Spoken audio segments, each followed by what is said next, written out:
want you to watch Scap. Paige Bueckers last night, the #1 overall pick of the WNBA Draft. They've been on a campaign for the last 3 years to argue that Paige Bueckers, the UConn star, is actually better than Caitlin Clark. And last night, I think we figured out why that campaign's been going on, because it's not based in reality. Paige Bueckers is a very good college player, probably going to be a very good WNBA player, but she ain't on Caitlin Clark's level in terms of excitement or accomplishment. And I know they just won a national championship, but she played with 2 players that are either just as good, and Sarah Strong's probably better than her or will be better than her. Caitlin Clark took, a bunch of girls from Iowa to back-to-back national championship games. Regardless, what Paige Bueckers does far better and more often, and something that Caitlin Clark, I don't believe, has done, is Paige Bueckers scissors, and seems to scissor with her teammate, Azzi Fudd, who will come back to UConn for 1 more year next year. And so Paige Bueckers showed up at the draft, and let's watch her, I think, on the red carpet with her teammate, Azzi Fudd. Let's play that clip.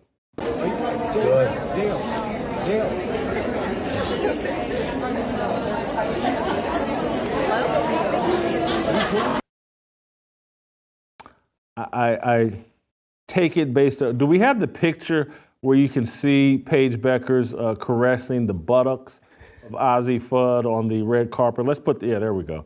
That's Paige Bueckers caressing the buttocks of Azzi Fudd, her teammate at UConn. There you go. And, if I were Bill, that's how Bill Belichick would be posed up with Azzi Fudd, who's probably 22 years old. If Bill Belichick were on the red carpet with Azzi Fudd, that's how Bill Belichick would have his hand.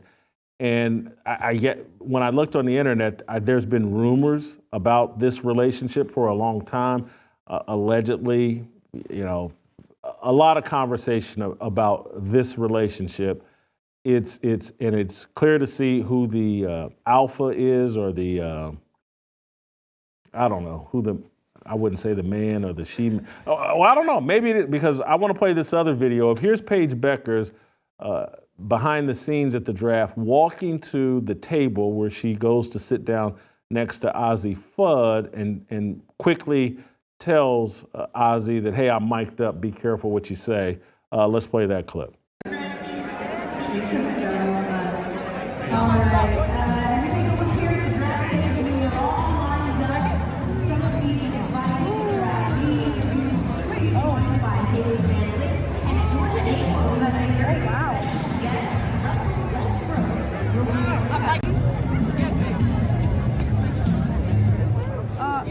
Westbrook. All Paige Bueckers is lacking in that man suit is a big gold chain, and and she'd look like, Jalen Rose or some of these other guys that all dress up on NBA draft night. That's all she's lacking. And a year or 2 ago, there were stories that Paige Bueckers had some boyfriend that I think was an athlete on another team in another sport, but I think it's clear as day she has switched teams. And I think that's why so many WNBA players are going to greet Paige Bueckers with open arms, even though she's white. It's because she seems to be on the same sexual team as everyone else in the WNBA, or the majority of WNBA players. For most of my adult life, I've struggled with my health, feeling sore and low energy. But Relief Factor, it's changed all that. I feel better, I move better, I think better. And here's the thing, it's only $20. You've got nothing to lose. In fact, about 70% of those who order Relief Factor go on to order more. Begin your journey, start your transformation, reclaim your life. Relief Factor. I was glad I didn't watch the WNBA draft last night.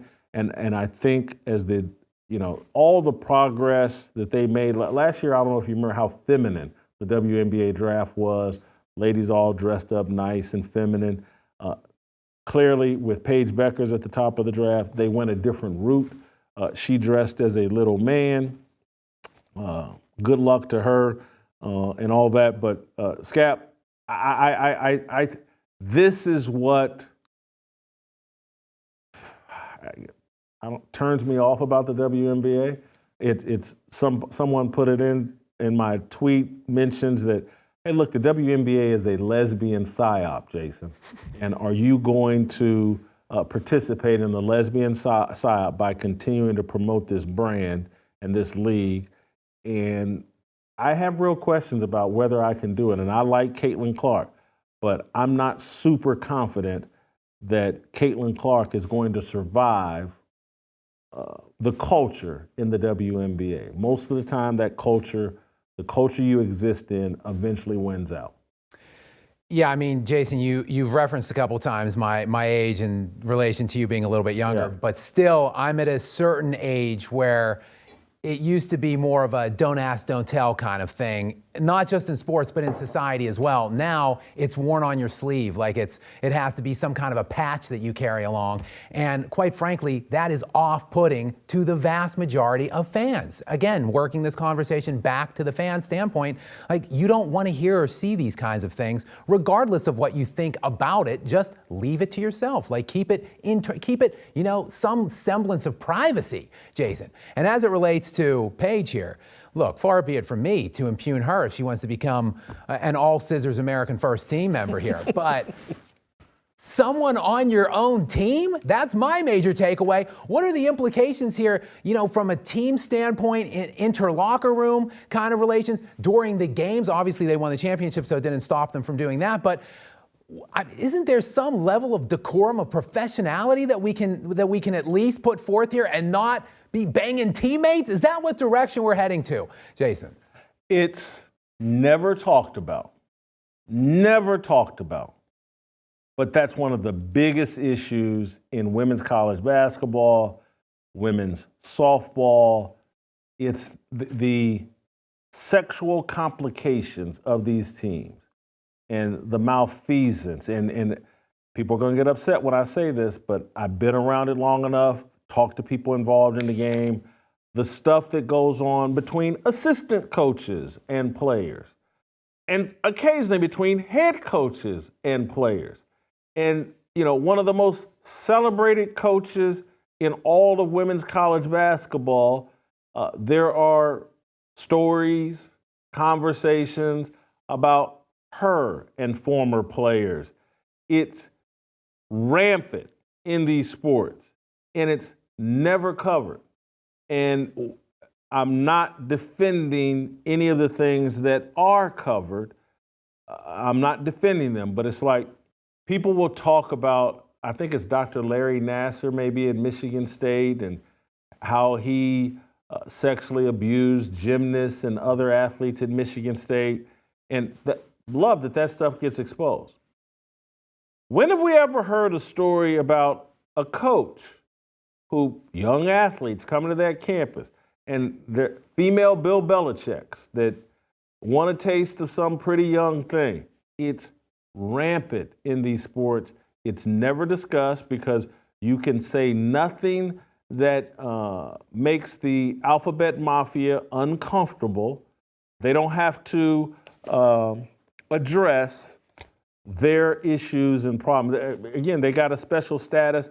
And just to be crystal clear, if you watch this show, I talk about the special status that black people have in American society.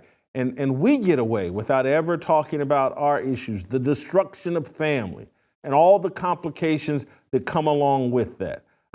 This morning, I said something to Shamika about some video I saw where there was some black dude that was talking about pedophilia in the black community, and that he said something about how, I bet you in this room, and I couldn't tell how many people are in this room, I bet you there's 3 pedophiles.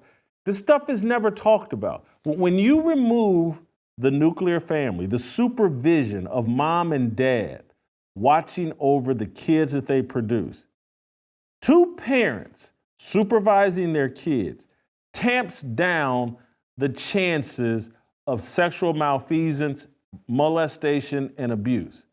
When you reduce it to 1 parent supervising who has a full-time job, Or maybe has 2 or 3 baby daddies and a bunch of kids, and none of the baby daddies are in the home. There's less supervision, there's more malfeasance and dysfunction and molestation. Never talked about.